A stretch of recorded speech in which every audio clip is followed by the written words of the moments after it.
Mysterious Old Radio Listening Society Award Show.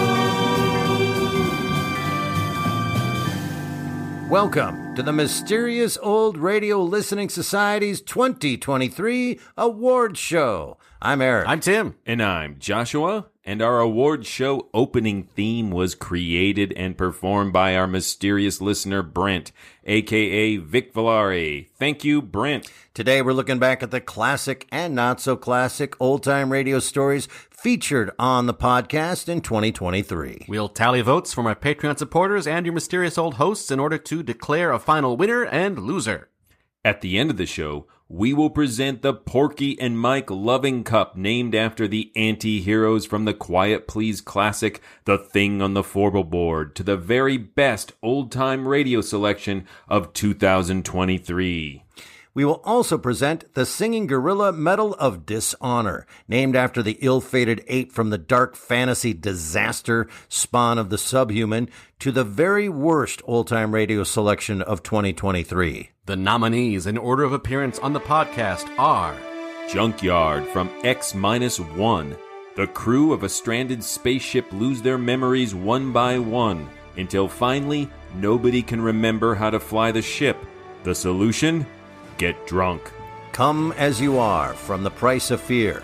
Vincent Price reluctantly attends a costume party and makes awkward small talk with a ghost. Number 31 from The Adventures of Ellery Queen. What is the mysterious connection between overseas smuggling and the disappearance of a butler? Ellery Queen thinks it's the number 31. The 13th Sound from Suspense. A wife is plagued by the sound of her murdered husband's fingernails. The Hideout from Dark Venture.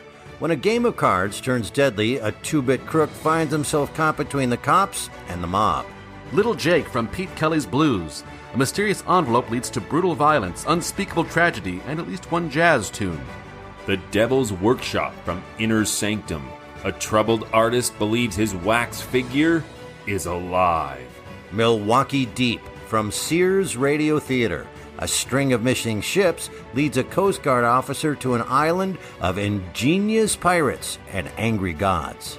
0 Hour from Suspense. A children's game called Invasion becomes frighteningly real as the clock ticks closer to 0 Hour. The Powder River Kid from Frontier Gentlemen.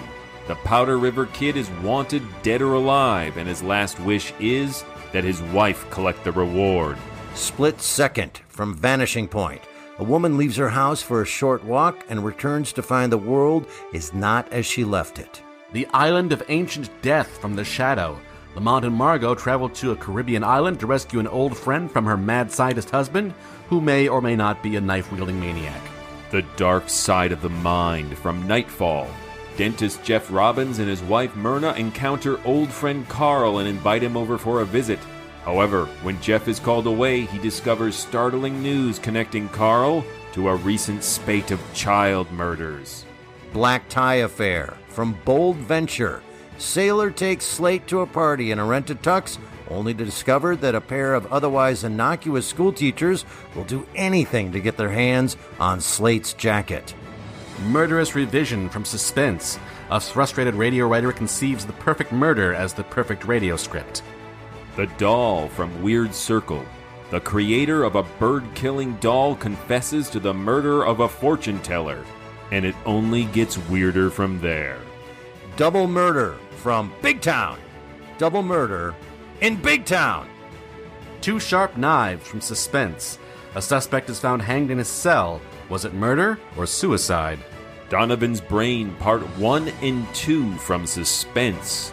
When William Donovan is injured in a plane crash, an unethical doctor seizes on the opportunity to put his mad science to the test. If a body needs a body, just call Burke and Hare. From Crime Classics, Burke and Hare give up body snatching for murder. Murder in the Script Department from Lights Out. Two typists stay late to finish the latest Lights Out script, only to find themselves locked in and terrorized by an unknown entity. Long Distance from The Chase. A wife finds evidence of her husband's innocence. Can she reach the governor in time to stay her husband's execution? The Conspiracy from Murder by Experts. A jealous boyfriend murders his girlfriend during a flood in the hope of washing away the evidence. Mr. Costello, hero, from X-1. Senator McCarthy, Mr. Costello, travels through space sowing seeds of suspicion and paranoia. That ain't no way to run a railroad, from Let George Do It. A millionaire becomes suspicious when his bid to buy a railroad is turned down. Does George Valentine have the harmonica skills to solve the case? The Crime of Bathsheba Spooner from Crime Classics. The story of the first woman to be tried and executed for murder in the United States. The Enormous Radio from CBS Radio Workshop. A married couple's new radio picks up conversations from other apartments in their building. The thrill of voyeurism turns to existential dread as the couple realizes their own life is as small and petty as the ones they hear on the radio. The Diary of Sophronia Winters from Suspense. A naive, middle-aged newlywed discovers her husband is a madman bent on murdering her for a crime she didn't commit. Death Prowls at Night from The Shadow. Margot falls under the spell of a werewolf and tells the Shadow where he can stick his power to cloud men's minds. No Grave Can Hold Me from The Mysterious Traveler. The great Rondolfo vows to return from the dead and murder the judge and jury who sentenced him to death. The Strange Case of Dr. Jekyll and Mr. Hyde from NBC Presents Short Story. The classic tale of a man who unleashes his dark impulses in the form of an alternate personality. Carmilla from Nightfall. A mysterious and alluring stranger insinuates herself into a sheltered young woman's home and heart. The Cabin from Gunsmoke. A snowstorm forces Marshall Dillon to seek refuge in an isolated cabin. Unfortunately, the cabin is already occupied by a pair of desperate killers and their hostage. The Black Room from CBS Radio Mystery Theater. A man is arrested for unspecified crimes and locked in a completely black room. Is it an experiment, a punishment, or an uplifting message of hope disguised as a Kafkaesque nightmare? The Man in Black from Hall of Fantasy. A walk in the park turns sinister when two friends are confronted by a desperate woman in search of someone she calls the Man in Black. The Man Who Stole a Planet from Quiet Please. The title says it all. The Crisis of Dirk Diamond from Suspense. A comic strip artist plumbs the depths of his psyche to create a new villain and unleashes Freddy, an imagined tormentor from his childhood. Jack Frost from Candy Matson. Candy is hired to find the missing Jack Frost, a department store Santa's helper. The Signal Man from Seeing Ear Theater. Two guys talk about trains and ghosts. One of them dies. Now let's hear from one of our Patreon supporters, Evan. There's a cabin in the pines, hidden in the wildwood. Hi, I'm Evan, a proud longtime supporter of Morals on Patreon, and here's my very brief reviews for the best and worst of 2023.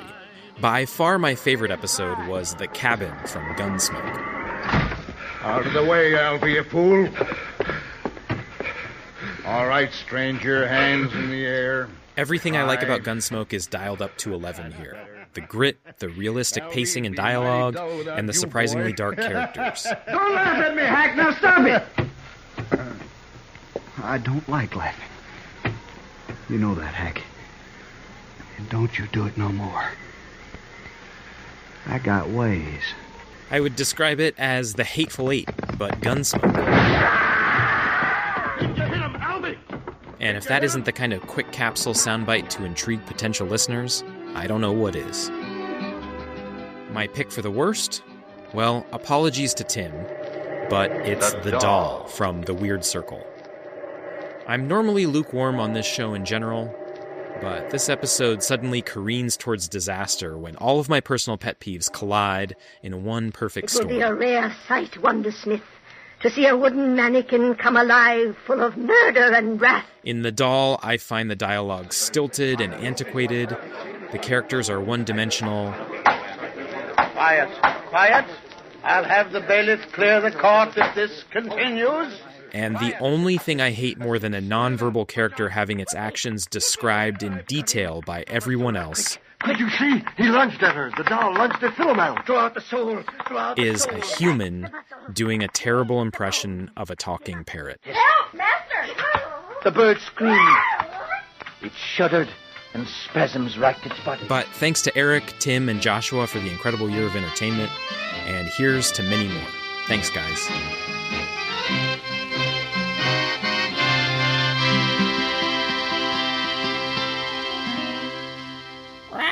Thank you, Evan. In addition to our individual panelists, we collected best and worst votes from all our patrons. In the best of category, our patrons chose the following finalists: The Enormous Radio from CBS Radio Workshop, The Cabin from Gunsmoke, Murder in the Script Department from Lights Out, Donovan's Brain from Suspense, Junkyard from X-1, and 0 Hour from Suspense. And the winner is... And I got in under him with a fork and lifted him off his feet. And he struggled for a moment like a speared fish and then went limp. And I let him fall. The Cabin from Gunsmoke. Our patrons also voted for the worst of 2023. Nominees included Milwaukee Deep from Sears Radio Theater, Donovan's Brain from Suspense, The 13th Sound from Suspense, Dr. Jekyll and Mr. Hyde from NBC Short Story, Come As You Are from The Price of Fear, Dark Side of the Mind from Nightfall, and The Signalman from Seeing Ear Theater. And the winner is... Holy suffering cats, look at that. It's an enormous stone statue.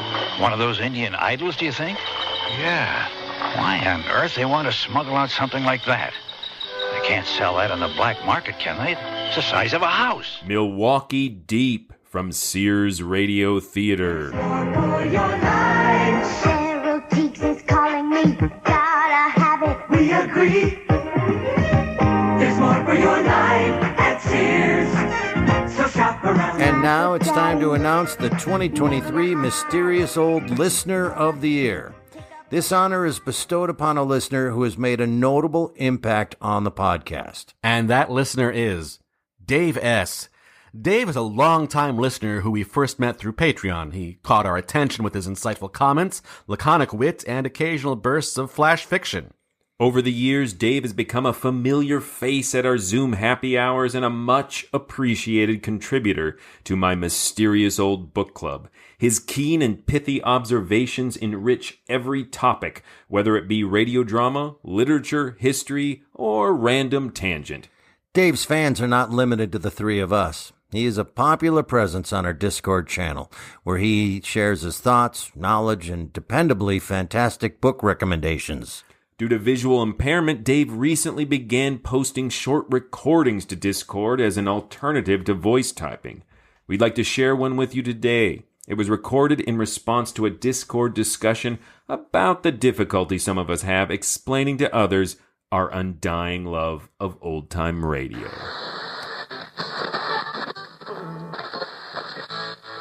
Why do we listen to old-time radio? A couple of reasons.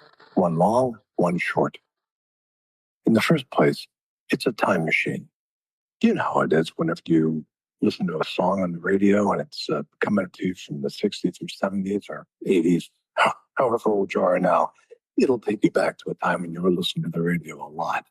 And you'll remember all the things that were happening. And you'll remember what the country was like then and what your life was like then and all the friends you had that maybe you haven't seen in 40 or 50 years. It all comes back. It's just like that. It's a time machine.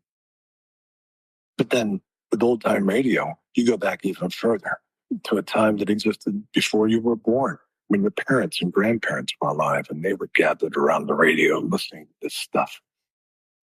In my mind, I can see my mom and dad who hadn't met each other yet. They're still living at home with their parents. They're still kids. My dad's sitting in front of the radio listening to Little Orphan Annie and Vic and Sade and the things he enjoyed. And my mom's listening to The Shadow and I Love a Mystery. And I remember being a kid in the back seat listening to them talk about old-time radios and thinking, God, I would love to listen to that stuff. And now I have a chance. The other reason and the other thing that's funny, I was talking to my youngest grandson. He says, why do you listen to that stuff? I said, because they're all ghosts. I said, you can listen to them, but everybody that was connected with it is long since on the other side of the grass. They're all dead. But at the same time, in the middle of the night, you can pick up your phone, you can dial into the internet, and you can call up Humphrey Bogart. You can call up Cary Grant or Jimmy Stewart or Virginia Gregg and Peter Lorre. And they can talk to you in their own voices, in their own way, and the performances they gave. You're hearing their voices of the dead, telling you stories in the dark. And what could be better than that? And he's been a big fan ever since. He calls it walking in the graveyard at night. And I kind of like that. So let's raise a glass of whatever you're drinking to Dave, our 2023 Mysterious Old Listener of the Year.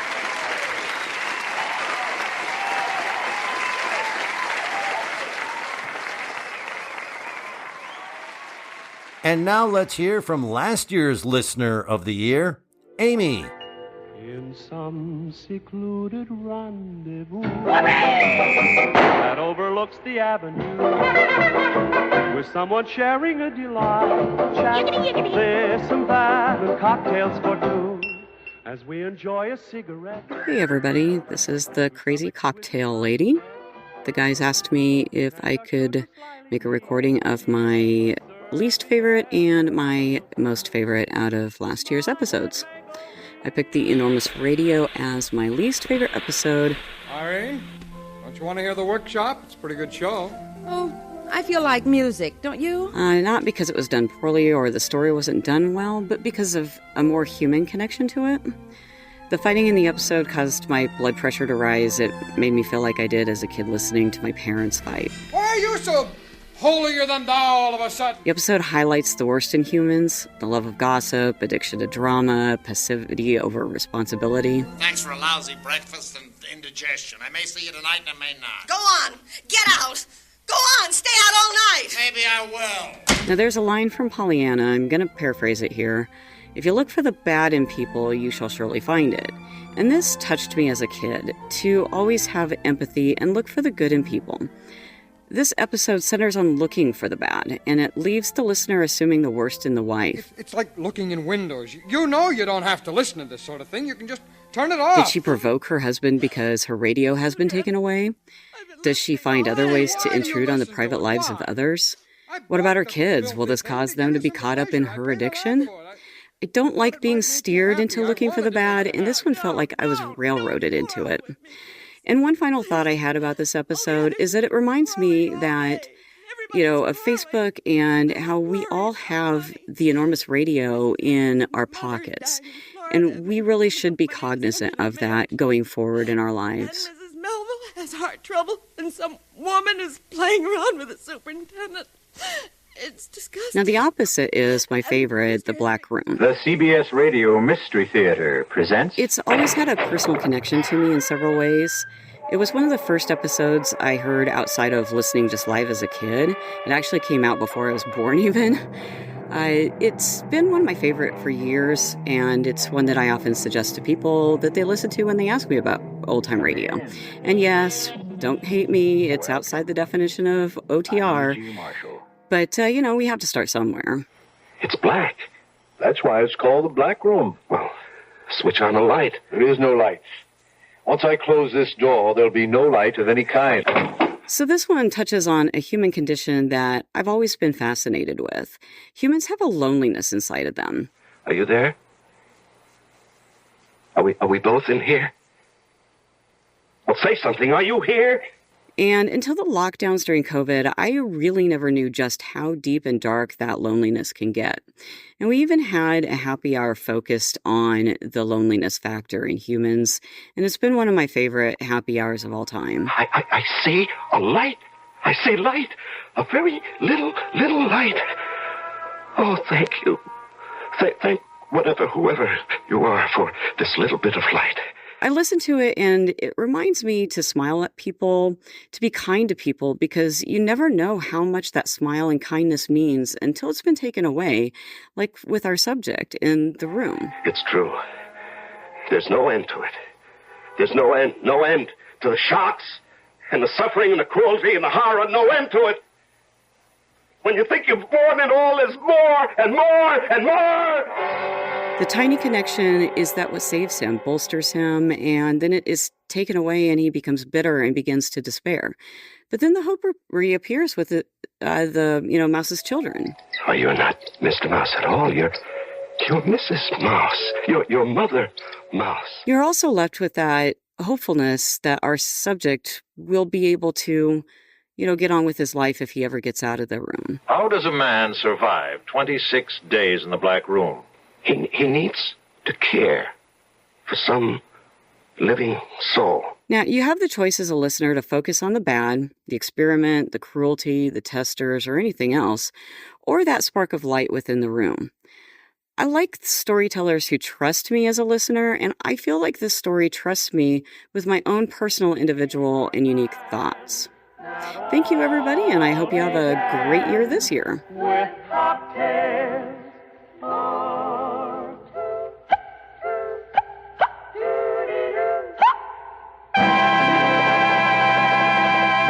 Thanks, Amy. Next, we present a segment called Know Your Hosts. We posted a series of autobiographical facts on Patreon and asked our supporters to match the facts with the host or hosts.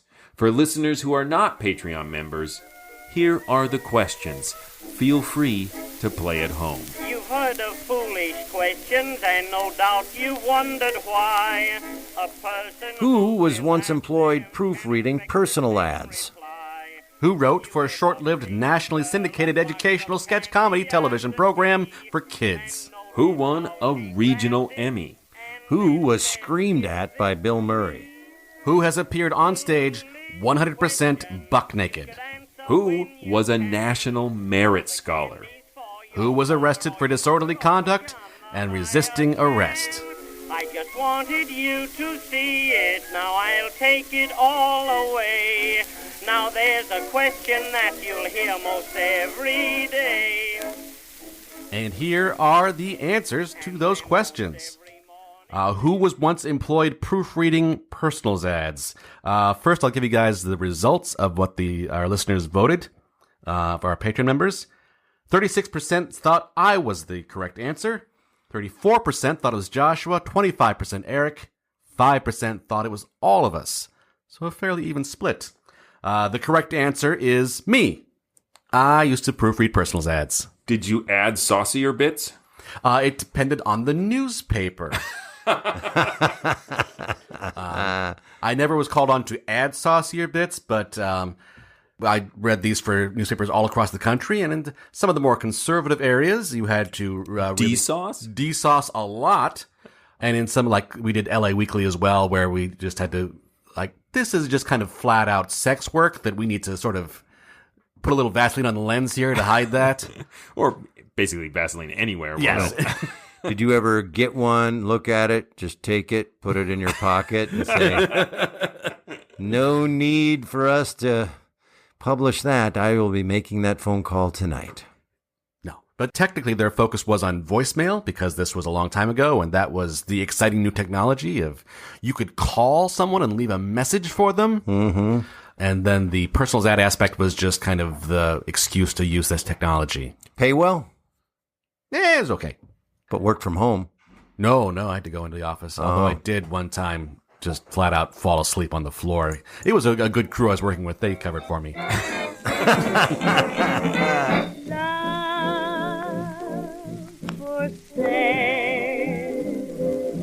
Appetizing young love for sale. Our next question. Who wrote for a short-lived nationally syndicated educational sketch comedy television program for kids? The results that we got from the votes was 45% of our voters thought it was me, 25% thought Joshua, 20% thought Eric, 9% thought we all did that. Wasn't me. It was me. I did it. Actually, along with Eric's wife. That's correct. Shannon. Yeah, it was incredibly short-lived. It was called Mad About, and the idea is that every season you would be mad about some other exciting topic, like financial responsibility, which was what the first season was about. Enthusiastically interested and not like I'm really mad about financial responsibility. Yeah, right. And these sketches had so little to do with financial Right. And like any TV show, it was a big group of writers because of my day job work schedule.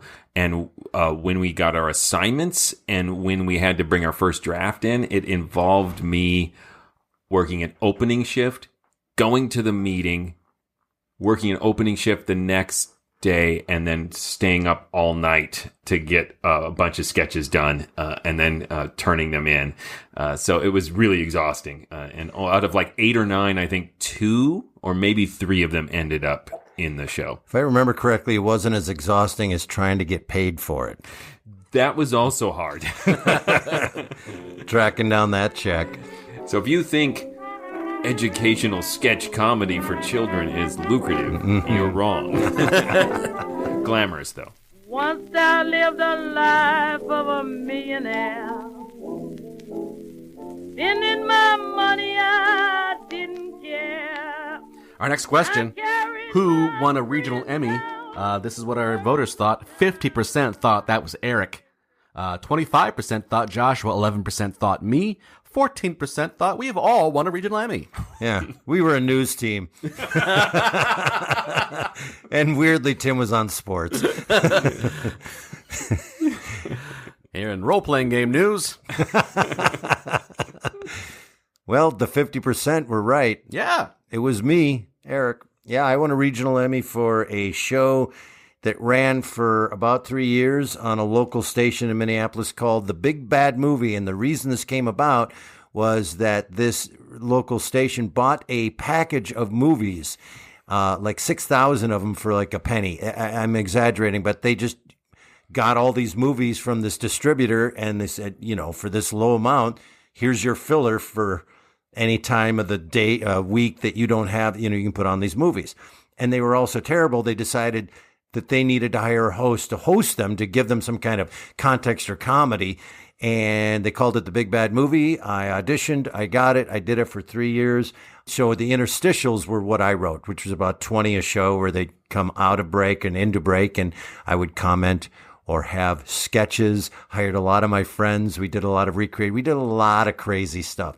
And then 9/11 happened and I went to work to record The Big Bad Movie. And it turns out that in that panic of, hey, the world's coming to an end, so let's save as much money as possible, the company that I worked for immediately started firing people that day. Wow. That day. Wow. They made budget cuts because they were on top of it, I guess.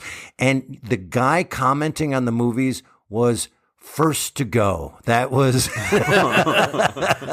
I mean, you're like probably making the most money in the company. And I was paying pretty decent. They were paying me a writing fee, a hosting fee, a directing fee. I mean, it was paying well. Costuming, makeup. And they let me have run of the place from midnight to 6, so I was by myself.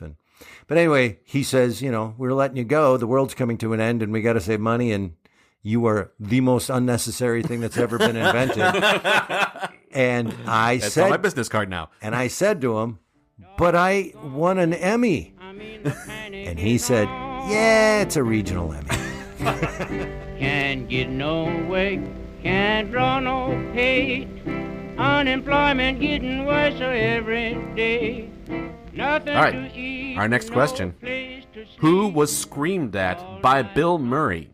Here's what our respondents thought. 52% are pretty sure that was Eric. 23% thought Joshua got screamed at by Bill Murray. 16% thought it was me. And 9% thought all of us had been screamed at by Bill Murray. I wish that would have been a great story. Well, once again, everybody's right. The majority's right. It was me.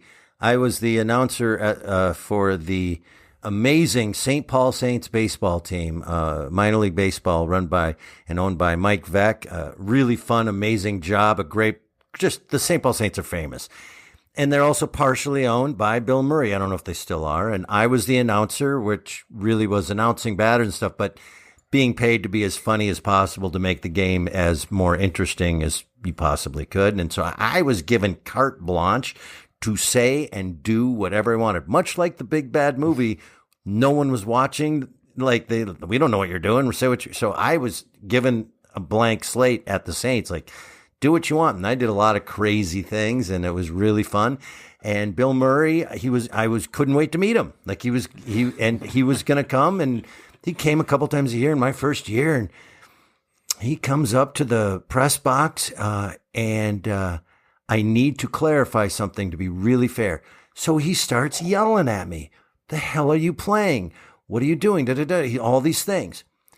And I took it for that 20 seconds of staring at him, and I pointed at, and I said, these are all the CDs I have, these 6, and I have a CD player.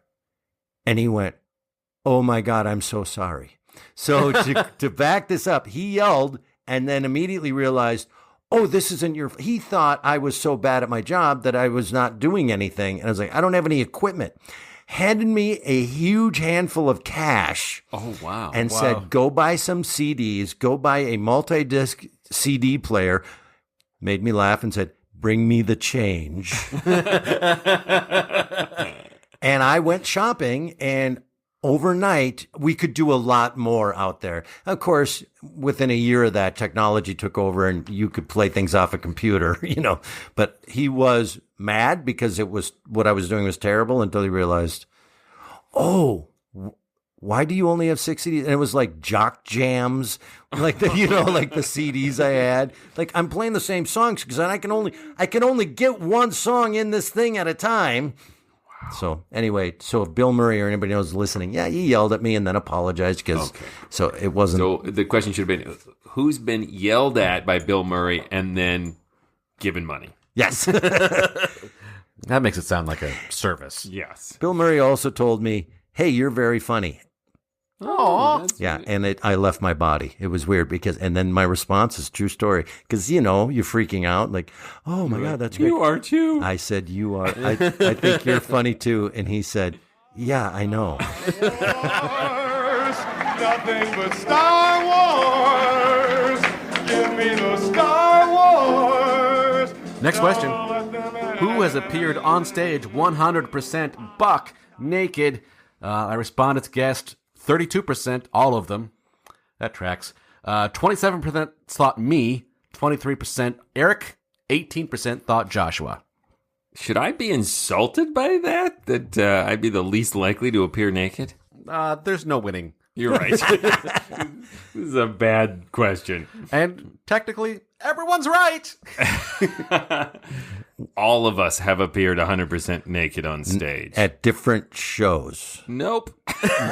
You two are in the same show. Yes. I've appeared so many times naked on stage that I have probably forgotten more times I've appeared naked on stage than can remember. We do it for the art and the tips. I've done it once.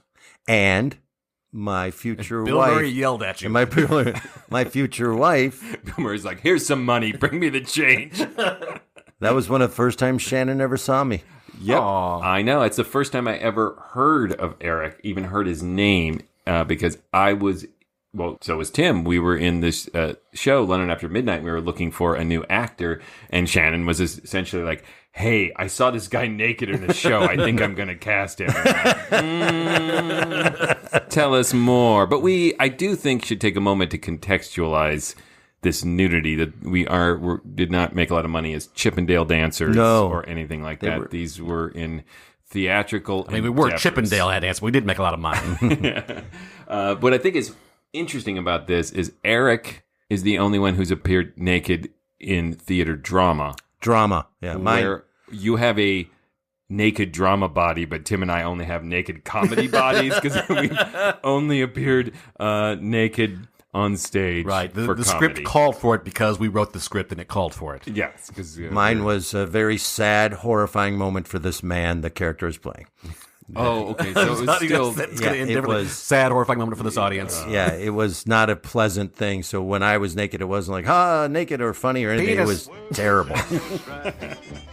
I mean, bare necessities are Mother Nature's recipes that bring the bare necessities. Our next question, who was a National Merit Scholar? 80% of our respondents thought Joshua. 14% thought me. 7% thought all of us, and this is the only category where one response didn't get any answers. No one thought Eric by himself was a Merit Scholar.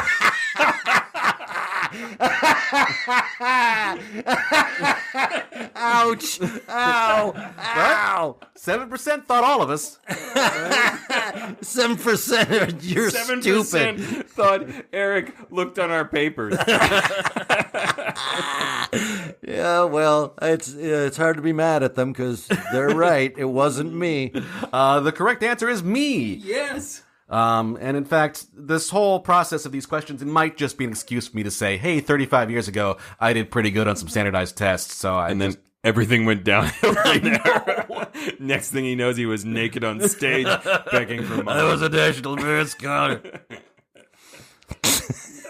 I was approached by a fellow high school student to take his SAT for him. Was it Eric? It was not Eric. I didn't take the SATs or the ACTs. Tim wasn't around. Still got into college. I declined, but not because I so value the sanctity of the SAT integrity as much as I thought, I'd get in so much trouble. Yeah. Oh, I bet you were scared of getting in trouble as a kid. Yes. Those are the two versions of I'm so scared. I think there's some sort of sting operation.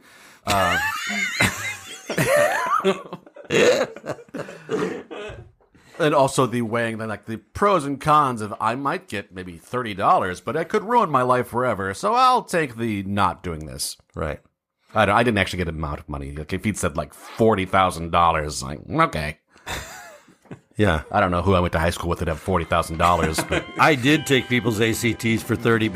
Yeah. And nobody got in. Your cheating heart will make you weep. You'll cry and cry. And our final question, who was arrested for disorderly conduct and resisting arrest? 52% thought Eric. 23% thought me, 16% thought all of us, and 9% thought Joshua. Yeah. Wow. Yeah. It was me. It was Joshua. I feel like that one you can figure out. Who has the biggest opinions and mouth. is the most caustic about it and has no conflict avoidance. I am a giant conflict avoider, people. The fact that you vote for me is I have never been in trouble ever. Joshua at one point talking about this said, can you imagine Eric resisting arrest? You're arrest me harder. I deserve it. I know you're just doing your job. Thank you, sir. I was in high school, and for really complicated reasons at the time, there was pressure that the police that were at the school were not paying attention to everybody who was doing bad things. And so I hung out with the arty kids outside and ate lunch every day outside. I don't think I ever in high school, even in the winter, I don't think I ever set foot in the actual lunchroom in high school. And the vice principal showed up and told us we could not eat outside anymore. And I argued with him. And somebody grabbed my arm and I wrenched it back and said, let go of me. And it turned out to be the undercover cop who said, you're getting arrested, buddy. And he threw me up against the wall and handcuffed me. So it was a sting operation. Who said, just one more thing. I mean, I was... Can you take my SAT for me? An absolute jerk to this vice principal. And I did push back a little on the cop because he didn't identify himself as a cop. He was just grabbing me. But this is the funniest part of the story is he threw me up against the wall, handcuffed me, and as if he's never worked with high school kids before, whispered in my ear, we're going to take the long way to my office so everyone can see you. And I was like, thank you. So he paraded me through high school in handcuffs and the music playing in my head and everybody's head turning in slow motion. And you were a hero. I was. I could see the kids scurrying to write folk songs about me. And I was charged with the disorderly conduct for having lunch outside and resisting arrest for telling the cop to let go of me. No, the disorderly conduct was my attitude toward the vice principal. How many years did you do? I did 2 hours. In detention? Yeah, no, in the cell. In the 'cause slam? I actually got to ask another inmate. What are you in so for? what are you in for? I was like, I'm going to take advantage of this. So when Dragnet did it, they changed your name, right? Yes, they did. Yeah. To protect the innocent.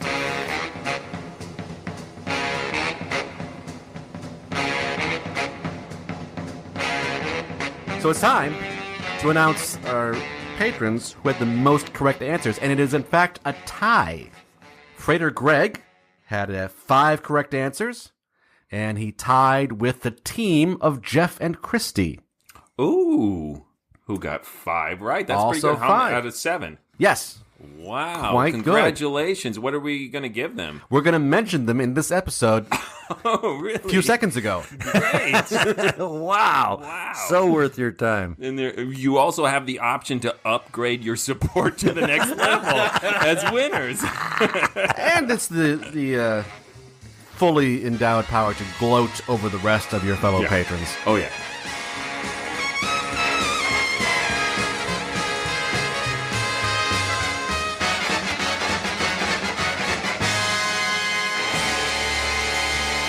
And now, before we reveal our own votes for best and worst, let's hear from one last patron, Simon. Foggy day in London town had me low. Well, good evening, gentlemen of the Morals. This is Simon from across the pond in not-so-sunny England. And I'm here with the votes from the UK jury. So, 12 points for the best episode of 2023 goes to Dark Side of the Mind from Nightfall. I realise this might be a slightly odd choice. Nightfall. And it isn't really that I think it's the best episode in terms of quality. It's just Nightfall is the show that started me off on listening to radio horror, and I bought a whole lot of tapes that they put out in England in the late 80s. No, the tape recorder! And absolutely fell in love with them, and it was really the starting point of a borderline obsession that I'm carrying on with to today. So, while objectively it's not the best, it is absolutely the one that I enjoyed the most. And finally, 0 point for the worst episode goes to Junkyard from X-1. I just thought this was mindless and ridiculous and didn't enjoy it in the slightest. I were a rambling wreck from Georgia Tech and a heck of an engineer. A rambling wreck from Georgia Tech and a heck of an engineer. Woo! Blast off! Yeah, really not a favourite, that one. But thank you to all of you for being consistently entertaining, and I hope at least some of your listeners recognise the Eurovision reference. Okay, thank you. Bye now. The sun was shining everywhere. Thanks, Simon. And now it's time to reveal our votes. All right, let's start with going around the horn here and get everybody's worst episode of last year. Does that sound like a good idea? Yes. Let's go Tim, Joshua, me for worst stuff. Does that sound okay? That sounds lovely. Tim, what's the worst one we did last year? I had a really hard time. There was a number of episodes when I was looking over the list. I'm like, that's an option for worst. That's an option for worst. And I went back and revisited, and I could hear myself in our discussions talking about, like, well, it's not bad, but it's got these redeeming features. And like, yes, past me, it does have some redeeming features. You've talked me out of it. So I don't have any runners-up. There's episodes, Jekyll and Hyde is one that was on some patrons' lists that would be... I was looking at for this might be a worst, but it's got some good things in there. So I did not add it to the list, although I just mentioned it, so it's kind of like doing that. Anyway, I just have the one, and it's nobody's surprise. Milwaukee Deep is, if you wrote a 3-sentence description of what that episode is, I'd say, that sounds awesome. I'm so into this. which is the one redeeming quality of it. But then in the actual execution, it's kind of a mess. And as we discussed at the time, part of that is the state of radio at the time. Correct. That it's going to be cranked out every day. There's going to be 25 ads in the course of a couple hours. I still never found out what the shell is in a 4-piece suit. There's the jacket and the pants and the vest, but I don't know what the shell is. I remember that. It really bothers me. And there's just lots of story flaws, that's pacing flaws. It's got all kinds of problems, but lots of episodes we listen to have these flaws, and it's mostly just the structure that it's being forced into that really puts it at the bottom. So Milwaukee Deep is my unsurprising vote for worst. All right, this one's easy for me this year. It is The Signal Man by Seeing Ear Theater.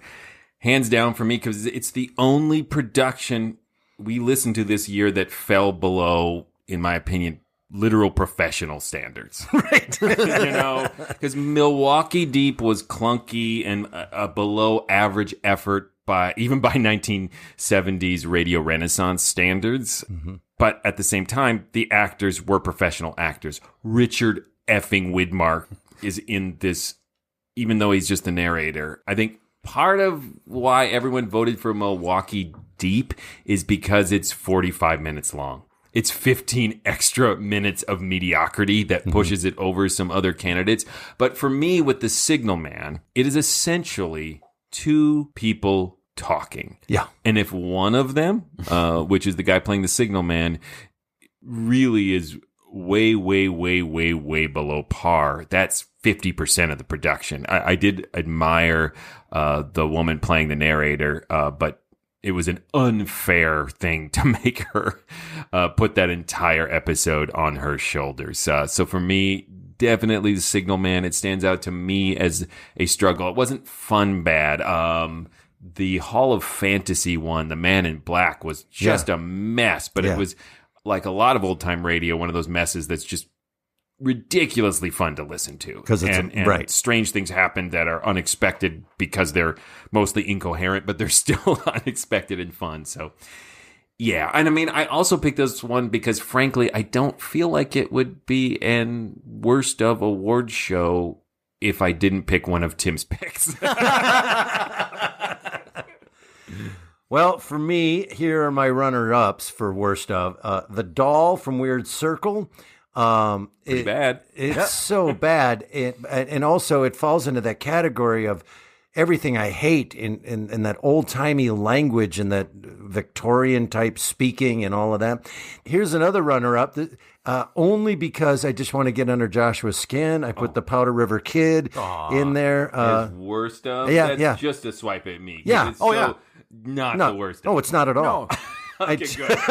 Yeah, then bring it on. As long as I know it's personal, then it doesn't bother me. It's just for you, not the quality of the show. No, okay, good. I just wanted to take a shot at you. It's a tie between all the ones Joshua brought. Yeah, but I'm fine, but the Frontier Gentleman's dead. That's cruel. Signalman is way up there, but I have to go with the one I brought to the podcast, which was Milwaukee Deep. And the reason I brought it to the podcast was just so that we could have a Sears Radio Theater finally on the show. Which just saying out loud is depressing. Yeah. Sears is depressing. Yeah, it smells like tires everywhere in Sears stores. You'd be in a clothing section. It smells like tires. Yeah. But is that what a shell is? Yes.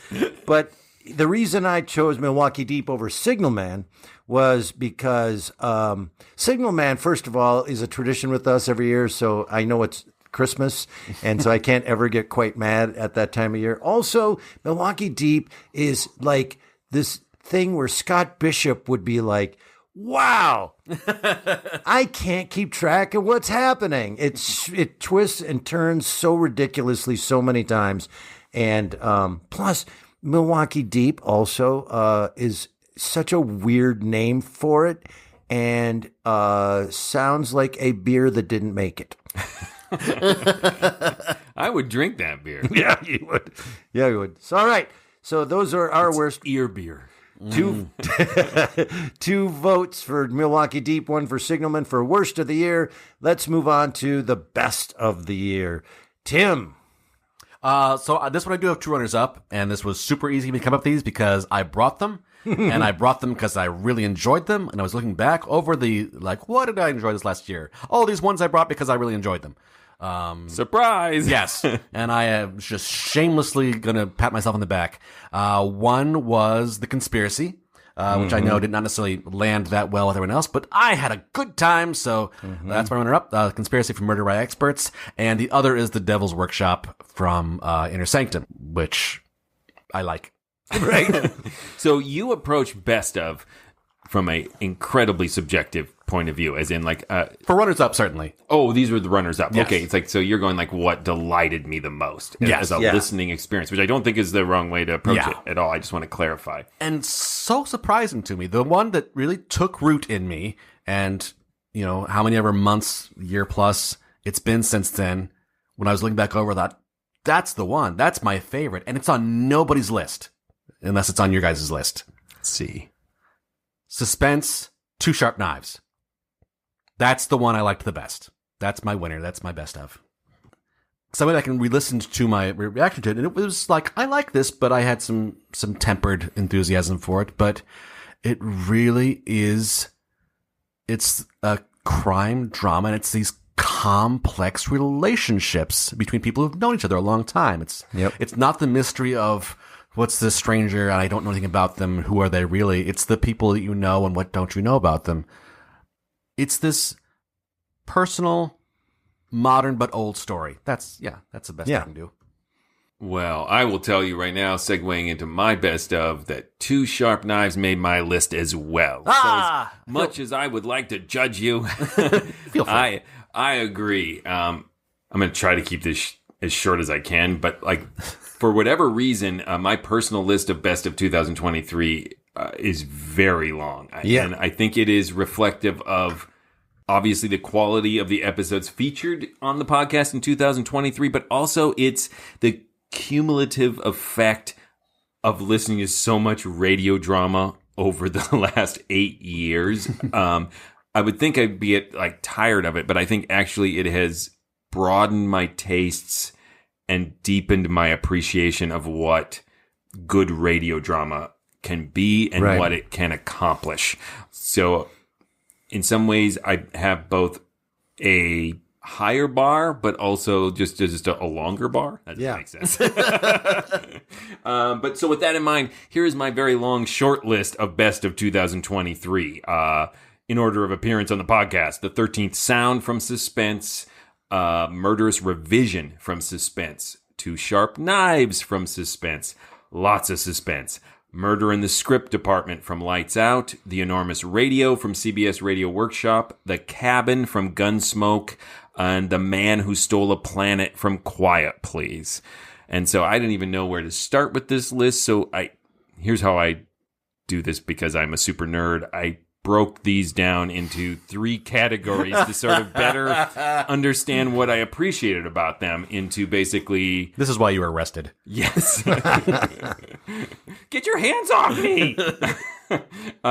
Traditional, meta, and kind of off-brand. Right. So, traditional, I think, would be 2 Sharp Knives and The Cabin, both of which are impeccably produced small S suspense stories. There's nothing unconventional in approach or content, but they represent their respective genres, hard-boiled mystery, Western, at peak performance levels, which is why I appreciate them. Great stories, well told. Off-brand is much more subjective, but I would make this the dumping ground for the episodes I love, but that are arguably a little outside the genre scope of this podcast. Antique radio. Yeah, the overtly satirical, almost slapstick quality of The Man Who Stole a Planet from Quiet Please. And I think the social and psychological realism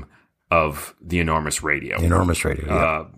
So that stretched our parameters a bit. It was worth it, in my opinion. And then there is the meta category, which I think is most of them. The 13th Sound, Murderous Revision, and Murder in the Script Department, which all are works about art. Right. They explore themes related to the nature of radio drama or the process of making radio drama or the relationship between the creators of radio drama and the listeners. So I decided I could just cut the off-brand stuff because it's a Mysterious Old Radio Listening Society, a podcast dedicated to suspense, crime, and horror stories from the golden age of radio. So I'm Eric. I could get rid of those and then still have me a lot of radio dramas. I think because we are a old-time radio show dedicated to suspense, crime, Just get the and front horror chair, gentlemen. stories Just get the from front the chair. golden age of radio, part of what appeals to me about a radio drama is how discussion worthy it is, like how much and how long we can talk about it. So that led me toward those meta episodes. And of those 3, it's going to piss off a lot of listeners who found it horrifying and annoying. But it is the 13th sound from Suspense, because that just blew me away. Right. I had never heard of it until our awesome patron, Catherine, brought it. And I swear I'll stop talking, but I have to do a little reasoning behind this. I just think it is clever and funny and deceptively complex in its self-awareness. And speaking of Get to the Castle, it just drops you into this story at this high tension point, but then switch gears and sort of does this slow burn as the story and Elliot Lewis as director tortuously finds new ways to weaponize radio sound effects one by one. It's essentially radio drama turned against the listeners in many ways. It's fingernails on a chalkboard transformed into a radio drama. And I think it's as avant-garde in many ways as the microtonal music that inspired it. So I admire it so much. And the lineup, it's Agnes Moorehead, it's William Johnstone, Elliot and Kathy Lewis who wrote it. And it's just a celebration and a subversion of radio drama at the same time. So I loved it. A big thank you to Catherine again for bringing it. That makes 2 for 2 of our best ofs being our listener suggestions. Yes. So, 13 Sound also is something that we performed on stage. Yes. Well remembered. So here are my best of, starting with the runner-ups. What that means is, I just want to mention some shows I really liked. Carmilla from Nightfall, I loved it.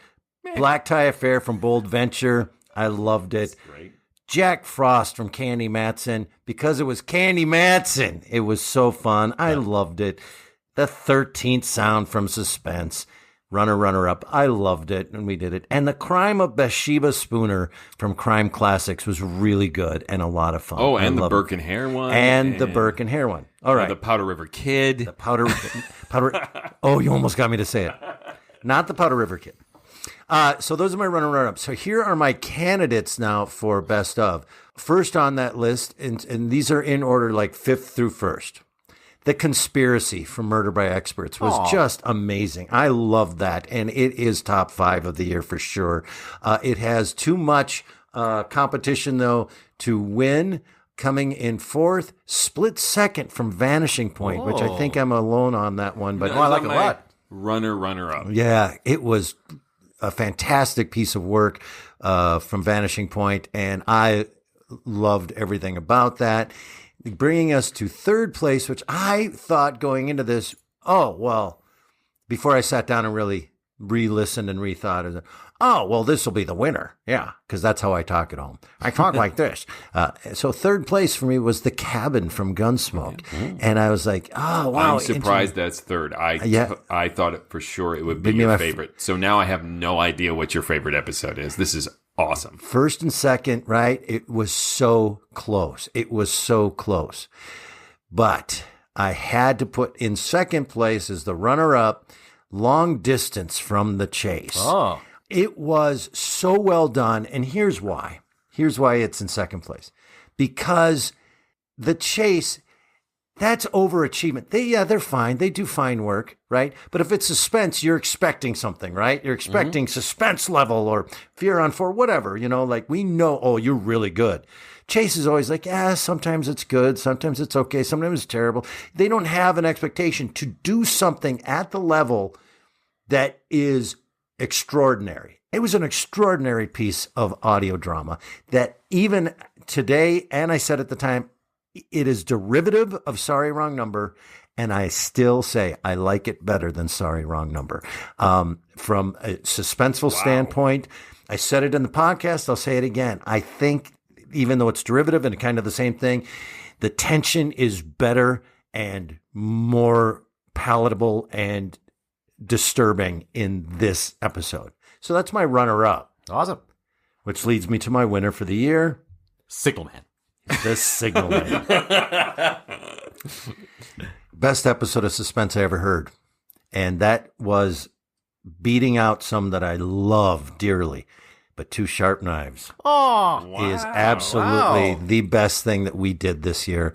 And it was close. It was close. But Two Sharp Knives, I mean, I love On a Country Road. And you guys know my suspense episodes that that was genius. And I love them. But this was just beautiful. And for everything that Tim said, all the reasons, I was enamored with it. And it was really close between that and Long Distance from the Chase.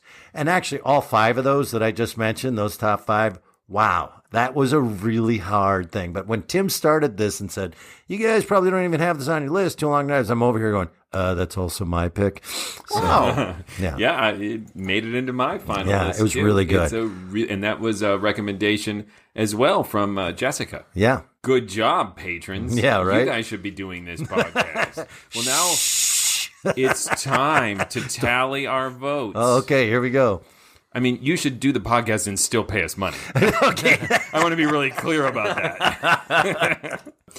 So, I think this happened another year, but patrons who have longer memories than we do should let us know. But it, for best of, is a tie. Old man Camsley, Ben's father, used to have a saying, to a sharp knife comes a tough steak. Well, sorry you did it, Wally. I always liked you. I know you did, Scott. I was counting on that. Belle, don't let all this make you bitter. There are a lot of good men in the world. So they say. So long, Marshal.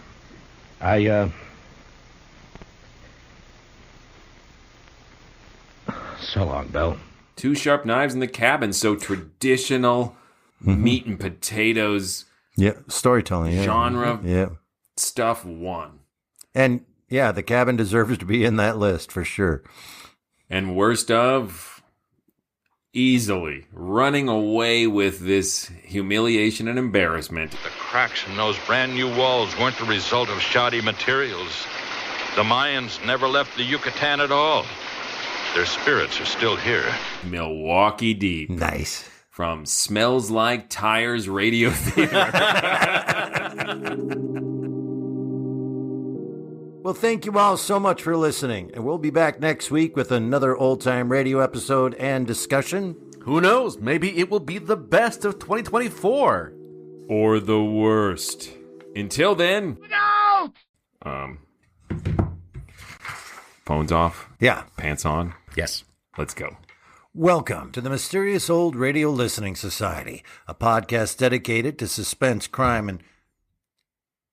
venereal disease. You ready? Mm-hmm. Welcome to the Mysterious Old... Sorry, I was moving my paper around. Welcome. I'll try one more time. Try it again. Do it. Welcome. Testing. 1, 2, 3. Testity, test. Testing. 10-9-8-7-6-5-4-3-2-1. Okay. Tim. There was this TV show called BJ and the Bear about a trucker who had a co-pilot who was a chimpanzee. No. Orangutan. Orangutan. Was it? Was it? Wait. I thought it was... No. Was it a chimp? I thought it was a chimp. Really tall one? That might have been Lobo, the sheriff, who got his own spin-off show. With an orangutan? He might have been an orangutan. Today we return to the listener library for a suggestion from our mysterious patron, Tim. Tim is a generous supporter of the mysterious old... I forgot the name of this podcast. The program ran on... Well, now I'm going to find out. Here we go. What kind of monkey was on BJ and the Bear? Are you just thinking out loud? Well, no, I didn't ask that. That's going to be the tag of the... What kind of monkey was on BJ and the Bear? Don't just give me monkeys. Ready? Yep. My drift control is on. That's my favorite Fast and the Furious movie. It's late at night, and a chill has set in. You're alone, and the only light you see is coming from an... Sorry. I know this by heart. I was about to set this down, and I was like, where does light come from?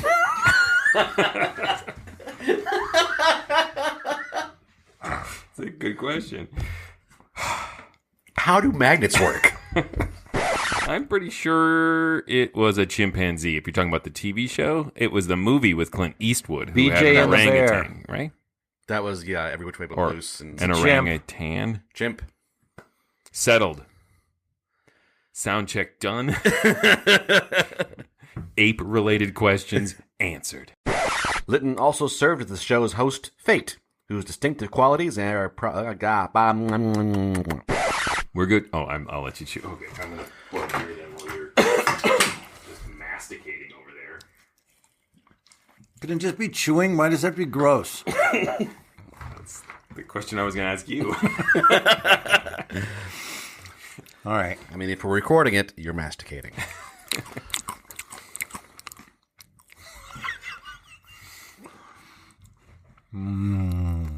Bacon. Welcome to the masticating old radio listening society. Why does it have to be masticating? See, this is like, why does it have to be gorillas? Because it can be gorillas. I'm so sorry, guys.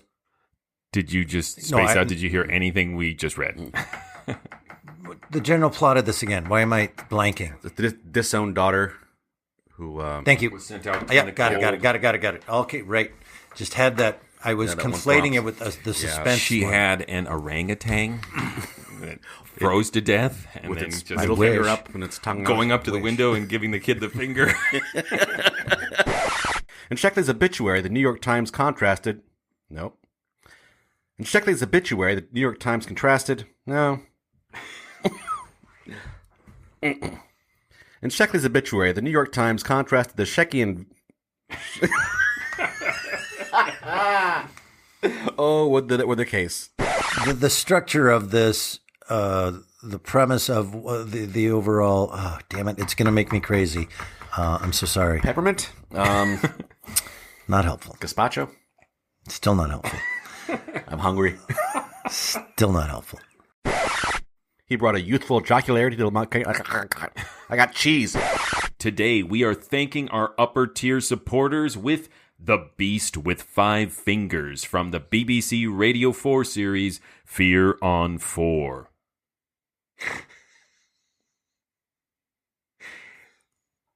I momentarily read that as breast with 5 fingers. Scrabs back. Fear on 4 aired on... what's coming up next? I don't know.